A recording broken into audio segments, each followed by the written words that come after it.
I never suffered too much during the 30s. I had me a pretty goddamn good time, and there wasn't much I couldn't do. And I always had me a good horse and a woman and booze, and I lived by my wits. Just a poor but smart sailor boy from Iowa. Oh, and I saw plenty of the world, too. Oh, and back in 1932, I got into a fight in a bar in San Francisco and pounded a guy half to death.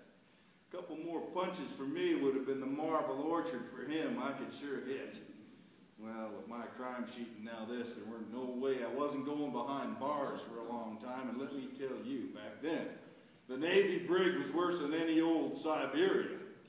So I headed north to Canada. See, I stole me a truck in Everett, Washington, and I snuck across the border on a back road at night, and I puttered into New Westminster. And I looked around for a used car lot, and once I found one, I looked for the oldest wreck I could find and took the plates off it. You see where I'm going with this now. The U.S. Navy teaches a fellow a thing or two, or three. So I put them plates on my truck, and I threw the Washington State plates in the river. So now I have me a Canadian truck with Canadian papers on account of the old wreck, you understand. And they was good, too. I sold that truck in Mission for $260.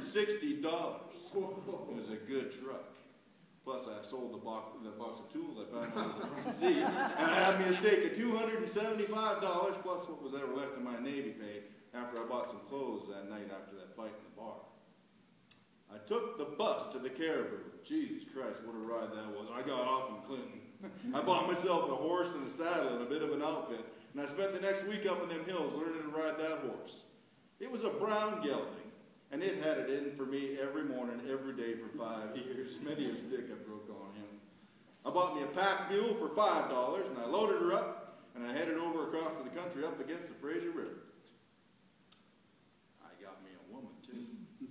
Just rode right into an Indian camp and made a deal with her old man. Louise was her name. Pretty fine woman.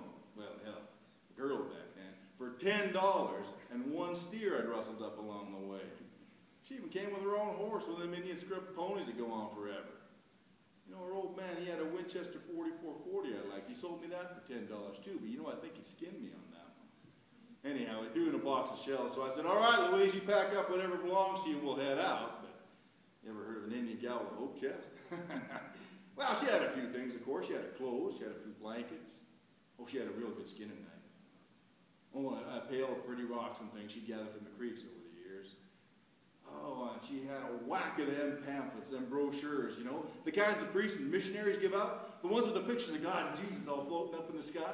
Well, our first night, we used one of them pamphlets to light our campfire. Did that ever make my little Indian gal laugh?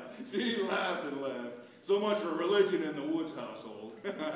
Well, next day we headed up deeper into them hills, and we found an old trapper's cabin. And I fixed up the stovepipe, and I put a few shakes on the roof, and then we went to work. Working like hell fixing that place up. Me on the north end of an axe, and she hauling the poles back to the cabin with the gelding. She helped me a lot, that little girl. She began thinking like a white man, and I began thinking like an Indian. We got along just fine. We were together for 4.5 years, and every summer I'd go cowboying, and she'd go working in Williams Lake or someplace, and we'd just steal them all blind. Never had no kids, though. I never seemed to come along, but she took real good care of me. She always made me vests and chaps out of leather. Oh, she kept the cabin real clean. She even put up them lady magazine pictures on the walls. She grew flowers, even in winter, red geraniums. There ain't a time now I don't see a red geranium. I don't think of my little Indian. Now, don't get me wrong now. It wasn't all peaches and cream for us either. I mean, not that we ever saw any peaches, or cream for that matter, but Louise gave me some trouble, you see. Not on account of she was an Indian, just on account of she was a woman. Them damn lady magazine pictures. Well, to her out there, the whole world was long dresses and shiny cars and champagne. And she used to say, Lizzie, let's go to town. Let's go see a movie show. And I'd say, well, Jesus Christ, it's the dirty 30s, of course. The whole damn world's gone belly up. But here's this young woman, tall and slim and smart, 19, purry as a mountain lily.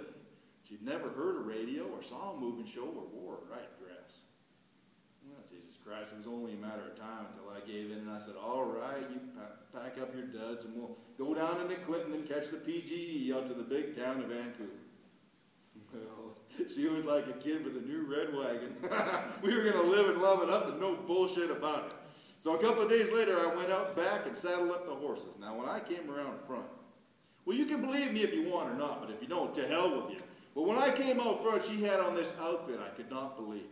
She must have bought the fabric the fall before and studied them lady magazine pictures and made the whole thing. She had on a blouse and a jacket and gloves and a hat and a skirt, but she still had moccasins on her feet.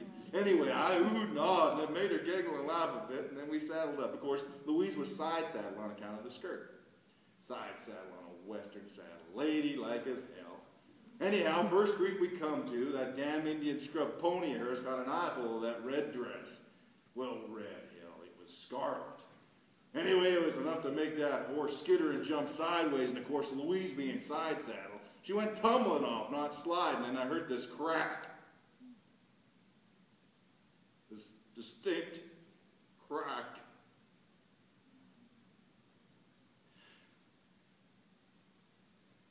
She hit her head on the rock in the street.